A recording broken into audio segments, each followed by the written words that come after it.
Oh, so happy to be here. Yeah, I'm so glad that you are here. And you guys can see Reggie got the memo. The yellow and black is on and popping today. Black and yellow, black and yellow. That's right. Well, welcome to the Black Media Matter Studios. It's your first time here. And so Yeah. I'm so happy to have you here. Tell the folks a little bit about yourself before we get into the play. Who is Reggie and what Reggie. got you into directing? I'm asking that question every day or every week in therapy, I should say. I'm asking that question every week. I am a director, an actor. I am part of the ensemble of this company based in Seattle called the Williams Project. We've been in Seattle for 8 years. Took a couple years off because, I don't know, a pandemic. But we're back. We're doing a show at Langston. I'm super, super excited to be here. Yeah, well, I mean, this is for me, we were just talking a bit before the show, but Black theater in Seattle in particular is so important to me. Tell us a bit about the Williams Project. What got y'all started as an ensemble? Well, the Williams Project is a company of artists who sort of came together sort of around the nexus of our artistic director, Ryan Purcell, in different ways. Like, so friends from undergrad, friends from grad school, friends from, wherever. And we just really believe in making art the same way. And there's a particular curiosity about forgotten stories, plays that we have put on the shelf and call them dusty, but there's still something to explore because like the questions of humanity are not new. And so we come together every summer and put together a play, and now we're like doing multiple shows a year now. We're expanding, getting a little bigger. And a couple years ago we did Blues for Mr. Charlie at Emerald City Gospel Fellowship. And Ryan and I were talking, and we were like, oh, James wrote another play. He's such a brilliant writer that people know for his books and for his speeches and for his talks, but like he wrote 2 plays, and let's look at the other one. And we had planned to do it in the fall of 2020, and then we planned to do it in the fall of 2021, and then we planned to do it in the spring of 2022.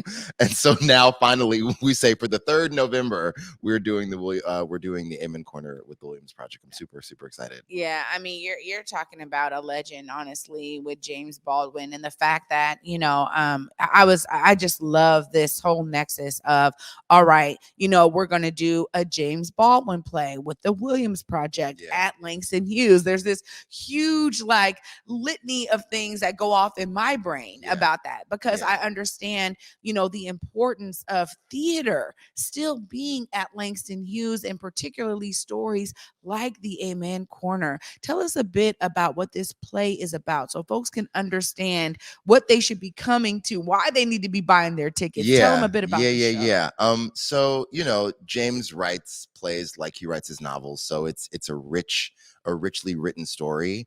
But it takes place in a church. It's not so dissimilar from the church he might have grown up in Harlem back in the day. It's about this woman, this pastor of the church. Her name is Margaret Alexander. And, for all the world, she looks like she is on fire for the Lord. And she is running the church, running her home. And then her ex-husband shows up. And, we'll just see what happens after that. Things get interesting. Things get a little interesting when her ex-husband shows up. Yeah. I mean, this right here for me is one of those things when what you just said earlier in terms of dusting things off. Like there's always something to be said about these stories, and there's things that people get to walk away with. As you've been able to direct this amazing story, tell us a bit about some of those highlights for you. Because I know for me, when I would be on the stage, it always, every play, every cast, it's a family, right? And you guys are familiar with one another, but there's something so special about coming together to put on creative works. Tell us a bit about some of those highlights you've experienced. Oh gosh. Well, yes, every play is like a family, and I haven't darkened the doors of a church in a very long time, but when I used to go regularly, people say like church feels like family. So it's like family on family, and we've been doing this really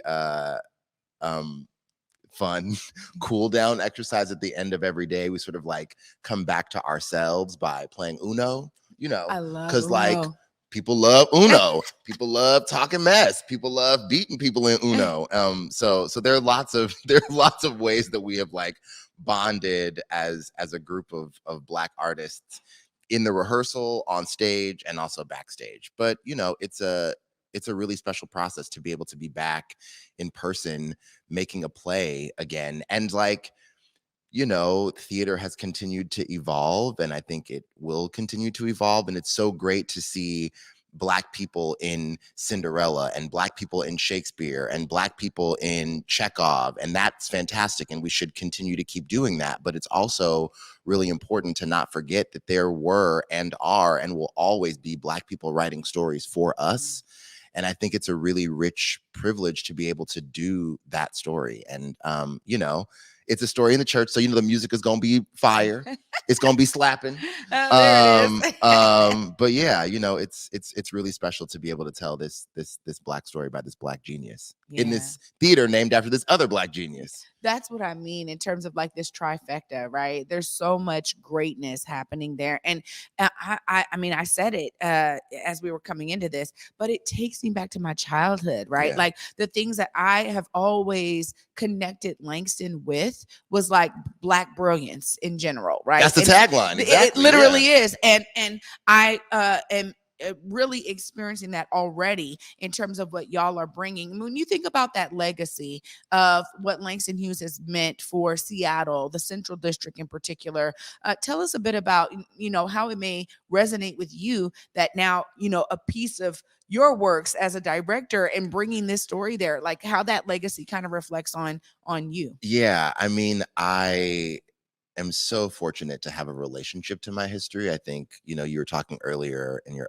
earlier segment about how important it is to vote and to like recognize that we are walking in the footsteps of our elders and our ancestors who came before us, hoping to like leave the world better than we found it. In theater, there is, I stand on such incredible shoulders as a Black artist, as a queer artist.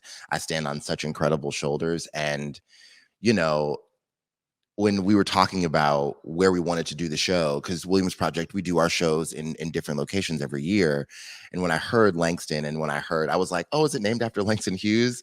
And they said, oh, their tagline is cultivating Black brilliance. I was like, done. No, The list is over. I don't want to do the show anywhere else but here.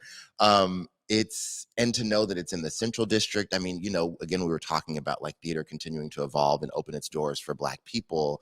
And it's one thing to invite people to spaces where they haven't been historically invited, and they have to travel. They have to go like downtown, or they have to go like, to the highways and byways, as they say.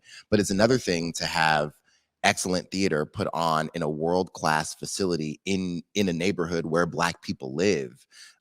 It really like takes the whole belonging thing to the next level. And it's so beautiful to like leave rehearsal and just see like Black people everywhere, and to go in rehearsal and see Black people everywhere.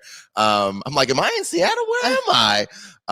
It's such a joy, and I can't wait for people to see it. Well, I mean, you're talking about an area that's been so heavily gentrified. I love hearing you say that, but it really pays homage to the history of the CD. So even though I live in Federal Way, you can catch me in the CD every day, right? Like that's what I mean. Like there's there's this the Central District is really like a nexus of like, hey, I'm coming here because I need to experience what's here, even though things have changed. So I love hearing that. And that for me is where Langston has really been an anchor to that, because they have unapologetically said, we are going to continue to uplift Black brilliance. And they do it in a wide variety of ways, because as the neighborhood changes, they've had to change a bit and diversify and open up doors and all of that. And that makes sense. But also they never lost track of what they were created to do and what that space is there for. So that's why for me, hearing about, the Amen Corner being there, we've been playing the commercials. We've been trying to make sure folks know how to get their tickets. But, to hear your perspective on, how you're experiencing the area is really special to me. And I don't live in Seattle. So I live in New York. I do theater all over the country. I was just in Berkeley. I was in Philly earlier this year. And so it's really special to be in a place where there's like actual city support for the building, to have like an actual, like you said, it's like a lighthouse in the middle of that neighborhood. It's such a rich joy, especially when like theaters are struggling to get people back in its doors. It's being in Langston fills me with hope that Yeah. that all is not lost, which is great. Yeah, no, I agree. And I've experienced so many different shows there, but I love, again, I've done shows there. I just love knowing that this play is happening there and that you were like, nope, don't want to hear about Nowhere no other else. venues. It's at That's where Langston. it's at.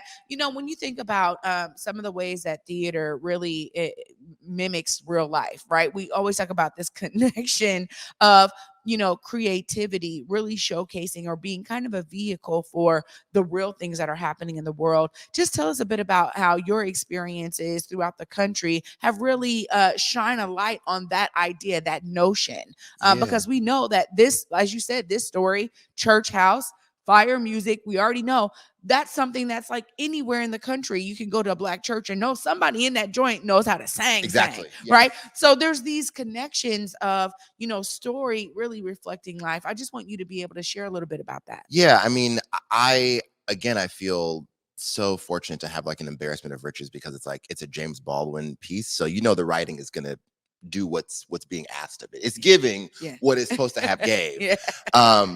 And it's so easy, I think, because lots of people have their own opinions and relationships with the church to like write something that feels a little didactic. And it's like, there's no bad guy in this play. It's also such a rich gift in listening to the play and watching it over and over again. You see that James put little pieces of himself into all of the people. So all of the like characterizations, all the humans are so richly drawn. It's exactly what you said. It's like, there's that person who's this, there's that Sister Boxer, there's Sister Moore, there's Brother Davis. Like, you're like, oh, I know exactly who that is. And it's such a joy to be able to know that, like, yes, the setting of the play is very specific. It is like unapologetically, unquestionably in a Black church full of Black people, but the experience of what it means and the story and the arc of what each of those humans go through is so universally human. And like, it's so rich. Like, I see my grandma on that stage, I see my mom, I see my play aunties, I see, my cousins. And it's such a joy to be able to like spend some time with people you love and also acknowledge the like complicatedness of those relationships. I think so often there's so many discussions that take place about another Black theater writer whose name rhymes with Schmeiler Carey. And I think there's people who love his work, people who hate his work, people who say it's like it's really familiar, it's not challenging enough. And it's like, honestly, I appreciate what he did because he told millions of Black people, you belong in a theater, you belong on stage, you belong in the house, you belong backstage, you belong everywhere. And I think like it's such a joy to be able to tell those stories written by a different perspective. Like James has a sharp wit, and his wit is on stage, and it doesn't make the characters any less human. It doesn't make them less funny. It doesn't make the heartbreak that they feel any less deep and rich. And I hope people really leave like feeling like they went through something with these people, and that ultimately his lesson of like, as humans, our most important job is to love each other and to allow ourselves to be loved. That's the most important thing to take away at the end. Oh my goodness. You said it all right there. Oh my goodness. The Amen Corner is running from today, the 2nd of November to the 20th. Yes. You can look right there. Just make sure folks know how they get their tickets. How do they come and support this show? Yeah, so you can get your tickets at thewilliamsproject.com. You if you know where Langston is, it's right there on 17th and Yesler, that little corner right by Soulful, where the Catfish at. That's exactly where you need to go. We'll be there Wednesday through Sundays until November 20th. Can't wait to see you there. Amazing. Reggie D.White, thank you so much for joining Thanks me for having today. me. It's been such a pleasure. And I'm so grateful to you and the Williams Project for bringing this to Seattle and specifically to Langston. Thanks It's such so a much. joy. Thank you. Absolutely.